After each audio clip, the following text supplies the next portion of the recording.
अगर मैं 100 साल पीछे जा सकता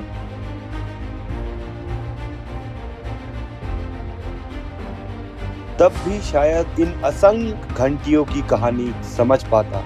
देश और दुनिया का कानूनी सिस्टम सिर्फ एक चंद कहानी रह जाता है। अनेकों चमत्कारी धर्म स्थलों में से एक है जहां की ख्याति सिर्फ हिंदुस्तान में नहीं बल्कि पूरी देश और दुनिया में फैली है। ये कहानी है उत्तराखंड के हर एक कोने कोने तक पूजे जाने वाले न्यायकारी देवता की, जिनको गोलू राजा, बाला गोरिया, ग्वैल देवता, गौर भैरव, दूधाधारी, कृष्ण अवतारी आदि अन्य नामों से पूजा व जाना जाता है।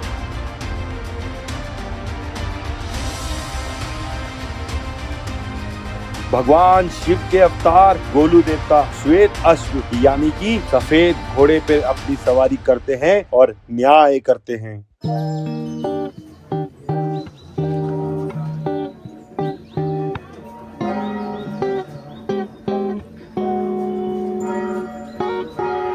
ग्वालियर कोट चंपावत जो कि गोलू देवता की जन्म भूमि है, इस जगह चंद्रवंशी राय खानदान का राजपाट था। गोलू देवता के पिता का नाम हाल राय था। कहते हैं उनके पिताजी हाल राय ने 7 शादियां की, जिनसे उनको किसी से भी कोई संतान पैदा नहीं हुई। उसके बाद उन्होंने 8वीं शादी पंचनाभ देवू की बहन कलिंगा से की, जिन्हें माँ काली भी कहा जाता है। जब गोलू देवता माँ के गर्भ में थे तो तब बाकी की 7 रानियों को उनसे ईर्ष्या हुई कि अगर कलिंगा का पुत्र पैदा हुआ तो उसको राजपाट व राजा का मान सम्मान, प्यार अथवा सब चीज मिलने लगेगा। तो 7 रानियों ने किसी भी प्रकार चाल चलकर कलिंगा और राजा को भ्रमित कर प्रसव के दौरान खुद की उपस्थिति और बहला फुसला कर माँ कलिंगा की आंखों में पट्टी बांधकर गर्भ में मारने की ही कोशिश की। लेकिन उनकी लाख कोशिशों के बाद भी जब वह गर्भ में नहीं मरे तो उन लोगों ने जन्म के समय फर्श में बड़ा सा छेद कर उनको बकरी के गोठ में डाल दिया, जहां हिली और चुली नामक 2 खतरनाक बकरे रहते थे। और कलिंगा के सामने रक्त से सने 2 सिलबट्टे रख दिए गए। आँख की पट्टी खोलकर जब उसको बताया गया कि तेरे गर्भ में से यह पैदा हुआ है, और उसके बाद उन 7 रानियों ने उनको एक पिंजरे में डालकर काली गंगा नदी में बहा दिया। इसी बीच धीवर कोट में एक धीवर रहता था जो कि मछली पकड़ने का कार्य करता था। एक दिन उसके जाल में नन्हे बाल गोपाल गोलजू का पिंजरा फंस गया। जब उसने वह पिंजरा खोला, उसे दिखाई दिए नन्हे से गोलजू और वह बेहद खुश हो गया क्योंकि उसकी कोई संतान नहीं थी। धीवर ने गोलजू को पाल पोस कर बड़ा बनाया।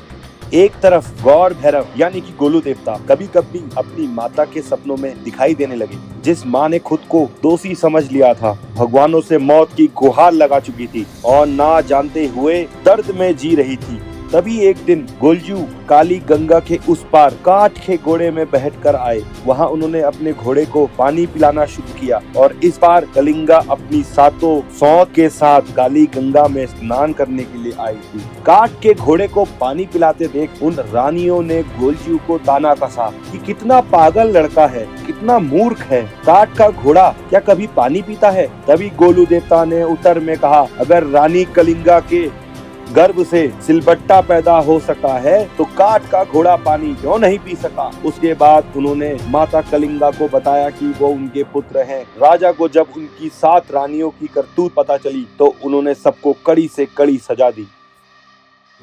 तो फाइनली दोस्तों अभी हम लोग पहुंच चुके हैं चितई गोलू देवता मंदिर। आप मेरे पीछे देख सकते हैं कि चितई गोलू देवता मंदिर है। तो दोस्तों ये जो मंदिर है, यहाँ के निर्माण का अभी तक का कोई भी मतलब वास्तविक जो है प्रमाण नहीं मिला है, लेकिन 1909 में यहाँ पे इस मंदिर का पुनर्निर्माण किया गया था। जिसके बाद आप देख सकते हैं यहाँ पर जो चितई गोलू देवता मंदिर है, आप देख सकते हैं इसके जो गर्भगृह में आपको यहाँ पे श्वेत घोड़े में गोलू देवता विराजमान दिखेंगे, जिन्होंने राष्ट्रीय वस्त्र पहने हुए हैं और उनके हाथ में धनुष और बाण भी आपको यहाँ पे दिखेगा। साथ साथ आपको यहाँ पे उनकी माता कलिंगा की भी मूर्ति यहाँ पे स्थापित की गई है। साथ साथ उनके जो प्रतिनिधि हैं गौर भैरव, उनकी भी यहाँ पे पूजा की जाती है। कि आप मंदिर के अंदर जैसे ही आप एंटर करते हैं तो वहाँ पे आप देखेंगे कि कालू मसान का वहाँ पे मूर्ति जो है वहाँ पे स्थापित की गई है। तो यहाँ पर गोलू देवता का जो न्यायालय यहाँ पे माना जाता है, गोलू देवता का जो जन्म स्थान है वो है चंपावत, उनका जो न्यायालय है वो यहाँ पे माना जाता है। तो यहाँ पे आप देख सकते हैं मेरे पीछे इतनी सारी जो घंटियाँ हैं और इतनी सारे जो यहाँ पे लेटर लगे हुए हैं, तो ये सब लोगों के द्वारा लिखा गया है कि जो उनको न्याय नहीं मिला है, तो इसके थ्रू उन्होंने यहाँ पे जो है न्याय की अपील की गई है। और जो ये घंटियाँ हैं उसके बाद यहाँ पे माना जाता है कि जैसे भी आपकी अगर यहाँ पे आपकी अपील अगर मानी जाती है तो आपने यहाँ पे घंटियाँ और त्रिशूल यहाँ पे चढ़ाए जाते हैं। और अष्ट त्रिकोणीय आकार में यह मंदिर जो है बनाया गया है।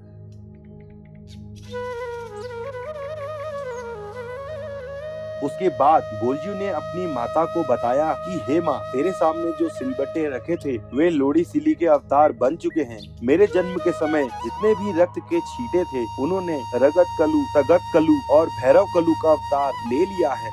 उनमें ही सूरपीर नौप का नार सिंह स्वप्ना भैरव की उत्पत्ति हुई है, जिन्होंने तुम्हारी रक्षा की है। माँ कलिंगा पंचनाव देवों की बहन थी। इस प्रकार सभी देवता गोलजू के मामा लगते हैं। एक बार नवरात्रियों में गोलजू नीलकंठ नेपाल गए। नवमी के दिन सब देवताओं का जागरण होता था। उसी जागरण में गोलजू ने अपने मामाओं से मुलाकात की। तभी गोलू देवता ने सभी देवताओं से पुकार की कि मेरा कोई नहीं है, मुझे रहने की जगह दी जाए, कुछ वीर एवं शक्ति का वरदान दो। तभी पंचनाव देवताओं ने उन्हें अपना आधा इलाका दे दिया और वरदान दिया कि तुम हमेशा आगे रहोगे, और उनकी दोनों भुजाओं में 100 हाथियों का बल दे दिया। साथ ही मणगट मसान, 3 घट चोटी, 1600 सूल, मुंगील पठान, गाड़ी गढ़वान देकर देवों ने गोलजू से कहा, घाड़ी लोल शैतान तूफान सब तुम्हारे अधीन रहेंगे। तभी से गोलू देवता जग जग घूम न्याय करने लगे।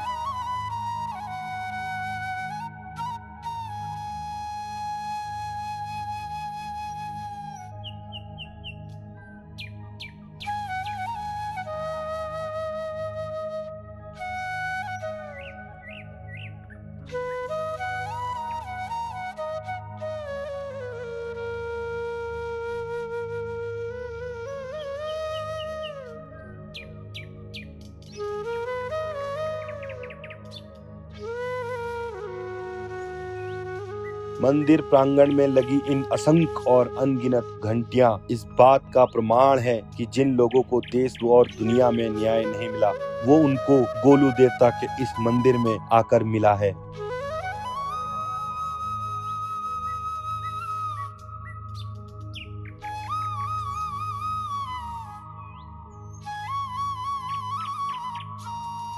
लोगों के द्वारा लिखे अनेकों खत जिनमें उन्होंने भगवान से न्याय की गुहार की है और जिनमें लोगों ने उन्हें धन्यवाद के तौर पर घंटियां और त्रिशूल चढ़ाई है, आज भी इस बात का प्रमाण देती है कि चितई के गोलू देवता में कितनी ताकत है। तो दोस्तों, अगर आपको मेरा यह वीडियो अच्छा लगा तो कृपया करके हमें लाइक सब्सक्राइब जरूर करें, जिससे हमारा मोटिवेशन और बढ़ेगा। धन्यवाद।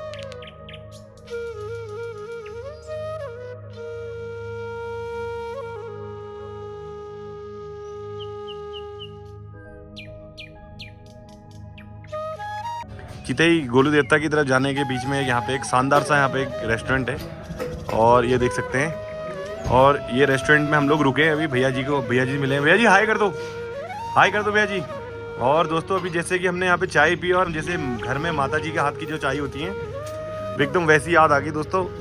तो आप लोग जब भी कभी यहाँ को ट्रैवल कर रहे हो चितई गोलू देवता, तो भाई की दुकान पर रुको। भाई की दुकान चितई से बस 150 किलोमीटर आगे है। बात करो व्यस्त हूँ मैं।